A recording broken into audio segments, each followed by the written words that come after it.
ஹாய்ஸ் நான் ஜெசோனா. இன்னைக்கு நம்ம இத பத்தி பார்க்க போறோம் அப்படின்னு பார்த்தீங்கன்னா, இந்தியாவுக்கும் வங்காளதேசத்துக்கும் ஒரு மிகப்பெரிய போராட்டம் நடந்துட்டு இருக்குது. அதுல இன்னொரு விஷயம் என்ன அப்படின்னு பார்த்தீங்கன்னா, வங்காளதேசத்துல அங்க உள்ள போராட்ட குழுவினர்கள் இந்திய கொடிய கால்ல போட்டு மிதிச்சிருக்காங்க. என்ன காரணத்தினால இந்திய கொடிய கால்ல போட்டு மிதிச்சாங்க? இதெல்லாம் பத்தி தான் ஃபுல் டீட்டெயிலா நம்ம இந்த வீடியோல பார்க்க போறோம். இந்த வீடியோக்குள்ள போறதுக்கு முன்னாடி, இந்த வீடியோ பத்தின கருத்து ஏதாவது உங்களுக்கு இருந்துச்சுன்னா, தாராளமா கமெண்ட்ல சொல்லுங்க. ஏன்னா உங்களுடைய கமெண்ட்ட பார்த்துட்டு, நாங்க நெக்ஸ்ட் வீடியோ இன்னும் பெஸ்ட்டா எடுக்கிறதுக்கு யூஸ்ஃபுல்லா இருக்கும். வாங்க வீடியோக்குள்ள போய் பார்த்து தெரிஞ்சுக்கலாம்.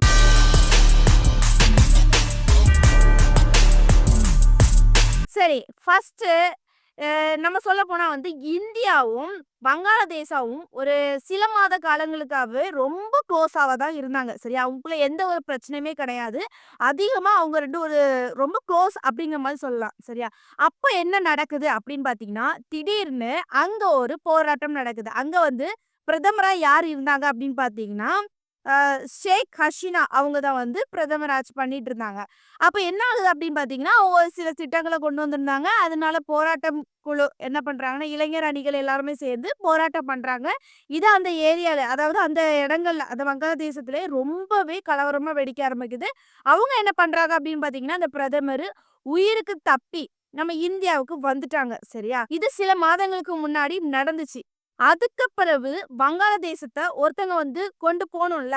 ஆட்சி பண்ணி கொண்டு போணும்ல. அத பொறுப்பெடுத்து. அது யாரு பண்ணாங்க அப்படின்னு பார்த்தீங்கன்னா, இடைக்கால அரசு ஒரு புது ஆட்சிய கொண்டு வந்தாங்க. அந்த இடைக்கால அரசு வந்ததுக்கு அப்பிறவு அங்க என்ன நடந்தது அப்படின்னு பார்த்தீங்கன்னா, அசால்ட்டா தப்பு நடக்க ஆரம்பிக்குது. அதாவது கொலை, அந்த மாதிரி களவு, அப்புறம் சும்மா அந்த பொருட்கள் உடைக்கிறது, கடைய அடிச்சு உடைக்கிறது, இந்த மாதிரி போராட்டம் அப்படிங்கிற மாதிரி பயங்கரமா நடக்க ஆரம்பிக்குது. அவங்கள தட்டி கேட்கறது கூட யாருமே கிடையாது. போலீஸ் அதிகாரிகளா இருந்தாலுமே நின்னு பார்க்கணும். அப்படிங்கிற மாதிரி இந்த இடைக்கால ஆட்சியில நடந்துட்டு இருக்குது. சரியா? அது மட்டும் இல்லாம இந்த புது ஆட்சி வந்ததுக்கு அப்புறம் என்ன நடக்குது அப்படின்னு பார்த்தீங்கன்னா, இதனால இந்துக்கள் தான் அதிகமா பாதிக்கப்படுறாங்க. என்ன ஆகுது அப்படின்னு பார்த்தீங்கன்னா, இந்துக்கள் அங்க இருக்கிறாங்கல்ல, அந்த இந்துக்களோட கோயில்கள், வீடுகள், கடைகள் எல்லாமே அடிச்சு உடைக்கிறாங்க. சரியா?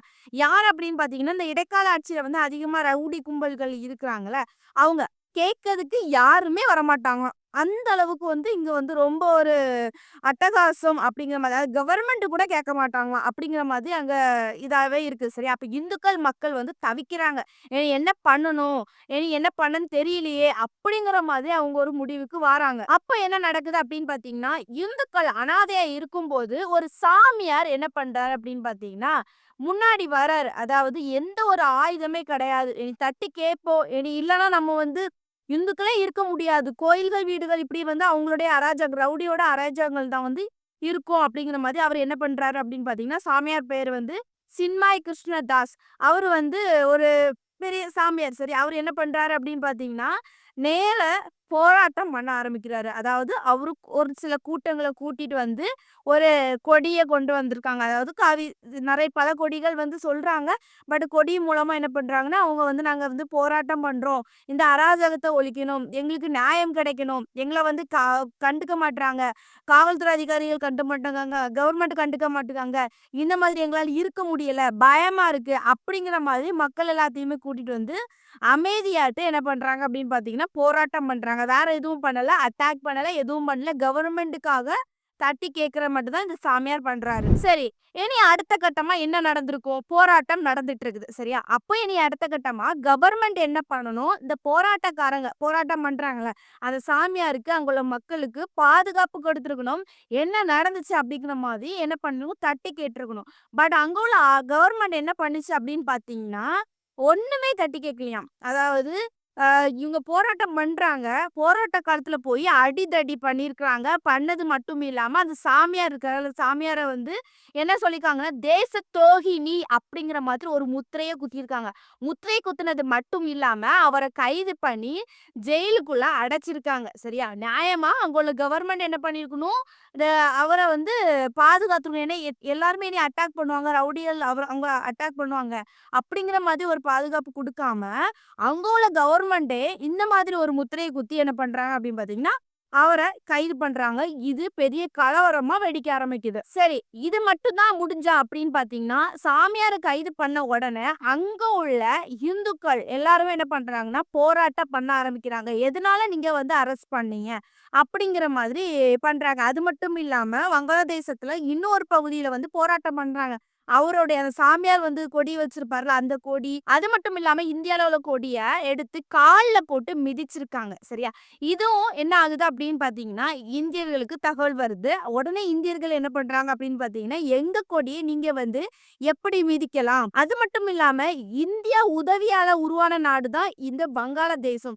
எப்படி வந்து கொடிய மிதிக்கலாம் அப்படிங்கிற மாதிரி இங்க இருந்து என்ன பண்றாங்கன்னா, ஒரு சில இடங்கள்ல வந்து போராட்டம் தொடங்க ஆரம்பிக்கிறாங்க. அது மட்டும் இல்லாம சாமியார கைது செஞ்சது வந்து இந்திய கொடிய மிதித்தது வந்து எல்லாரும் என்ன பண்றாங்கன்னா, இந்தியாலயே இருந்து என்ன பண்றாங்கன்னா, கேள்வி மேல கேள்வி கேட்கறாங்க. ஃபர்ஸ்ட் என்ன கேள்வி கேட்கறாங்க அப்படின்னு பார்த்தீங்கன்னா, "எங்கள் சாமியார ஏன் கைது செஞ்சா?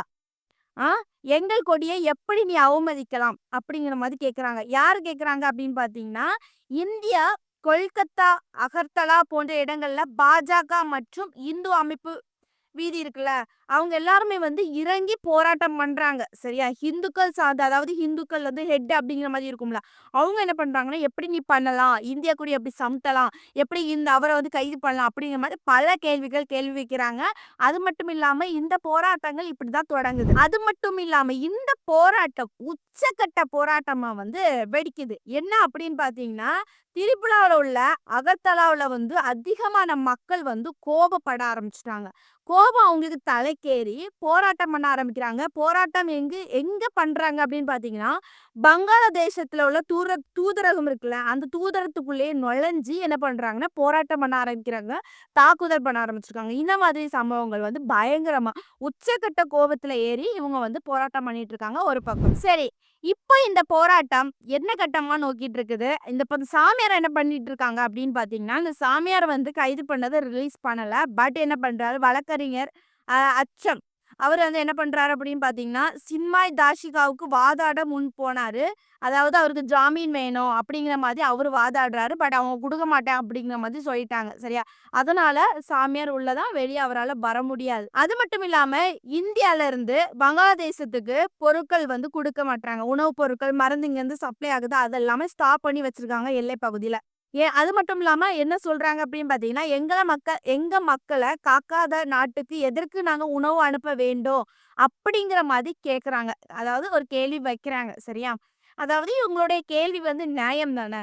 எதுக்காக அவங்க வந்து என்ன அமைதி தானே கேட்டாங்க. வேற எதுவும் கேட்கலல்ல. அமைதி கேட்டவங்கள எப்படி வந்து உள்ள வைக்கலாம்? அதனால அவங்க வந்து கேட்கறாங்க. சரியா? அதுக்கப்புறம் வந்து என்ன ஸ்டாப் பண்ணப்பட்டிருக்கு அப்படின்னு பார்த்தீங்கன்னா, விசா அது வந்து ஸ்டாப் பண்ணப்பட்டிருக்குது. அதாவது இந்தியால இருந்து வங்காளதேசத்துக்கு போக்கூடாது. ஸ்டாப் பண்ணப்பட்டிருக்குது. அங்க இருந்து வங்காளதேசத்துலருந்து இந்தியாவுக்கு வரக்கூடாது. அந்த அளவுக்கு ஸ்டாப் பண்ணப்பட்டிருக்குது. அது மட்டும் இல்லாம தூதரகம் இருக்கிறாங்கல்ல, வங்காளதேசத்துல உள்ள தூதரகம் வந்து இந்தியால இருப்பாங்க. இந்தியா தூதரகம் வந்து வங்காளதேசத்துல இருப்பாங்களா, அந்த அந்த தூதரகத்தை சார்ந்து வந்து அ பலத்த போலீஸ் பாதுகாப்புகள் வந்து போடப்பட்டிருக்குது அப்படிங்கிற மாதிரி சொல்லப்படுது. சரி, இப்போ அந்த போராட்டம் எத நோக்கி போயிட்டு இருக்குது அப்படின்னு பார்த்தீங்கன்னா, வங்காளதேசத்துல உள்ள இந்து மக்கள் ஒரு பெரிய பயங்கரமான ஒரு பீதியில தான் இருக்கிறாங்க. சரியா? அது மட்டும் இல்லாம ஏன் அப்படி இருக்கிறாங்க அப்படின்னு பார்த்தீங்கன்னா, எப்போ போராட்டம் வெடிக்கும்? இந்துக்கள வந்து அழிப்பாங்களா? தாக்குவாங்களா? அப்படிங்கிற மாரி ஒரு ஒரு பயத்துல வந்து இருக்கிறாங்க. சரியா? அது மட்டும் இல்லாம இந்த போராட்டத்த குறித்து பல Facebook இணையத்துல வந்து ட்ரெண்ட் ஆயிட்டு இருக்குது. இதுக்காக நெறைய பேர் வந்து குரல் குடுக்குறாங்க. மோஸ்ட்லி முக்கியமா ஹிந்துக்கள் எல்லாருமே வந்து குரல் குடுக்குறாங்க. அது மட்டும் இல்லாம இந்திய கொடிய நீங்க வந்து சவுட்னதுக்கு நீங்க வந்து பதில் சொல்லியே ஆகணும் அப்படிங்கிற மாதிரி என்ன பண்றாங்கன்னா, குரல் கொடுத்துட்டு வராங்க இந்தியால இருந்து.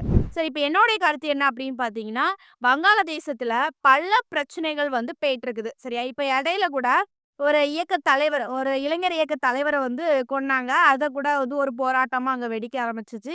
அது மட்டும் இல்லாம அங்க உள்ள பிரதமர வந்து விரட்டுனாங்க. சரியா? விரட்டுனதுக்கு அப்புறம் தான் இந்த இந்த சம்பவங்கள், போராட்டம் நடந்ததுக்கு அப்புறம் தான் இந்த இளைஞர் அணியோட தலைவர வந்து கொல்லப்பட்டுச்சு. இப்போ வந்து இந்துக்கள் வந்து தலைவர வந்து கைது பண்ணி வச்சிருக்கிறாங்க. இப்போ உள்ள அதாவது ரீசெண்டா இந்த ஆட்சி பண்ணிட்டு வராங்கல்ல, அவங்க வந்து அவங்களுடைய ஆட்சி சரியா இல்ல அப்படிங்கிற மாதிரி சொல்லப்படுது. சரியா? அவங்களுடைய ஆட்சியில உள்ள அதாவது கொலை இந்த மாதிரி சம்பவங்கள் எதுவுமே தட்டி கேட்காத அளவுக்கு அ நடந்துட்டு இருக்குது அப்படிங்கிற மாரி அசால்ட்டா நடக்குது. ரோட்ல நடக்குது. காவல்துறை அதிகாரிகள் பார்த்துட்டு இருக்காங்க அப்படிங்கிற மாரி சொல்லப்படுது. முன்னாடி உள்ள ஆட்சி காலத்துல வந்து இந்த மாரி அதிகமா நடக்கல அப்படிங்கிற மாரி சொல்லப்படுது. சரியா? இப்ப இந்த போராட்டம் வந்து இந்தியாவுக்கும், வங்காளதேசத்துக்கும் ஒரு பயங்கரமா வெடிக்க ஆரம்பிச்சுட்டு இருக்குது. வங்காளதேசம் ஒரு பக்கம் மூஞ்ச திருப்பிட்டு இருக்காங்க. இந்தியா ஒரு பக்கம் மூஞ்ச திருப்பிட்டு இருக்குது. இப்போ இனி என்ன நடக்க போகுதுன்னு தெரியல.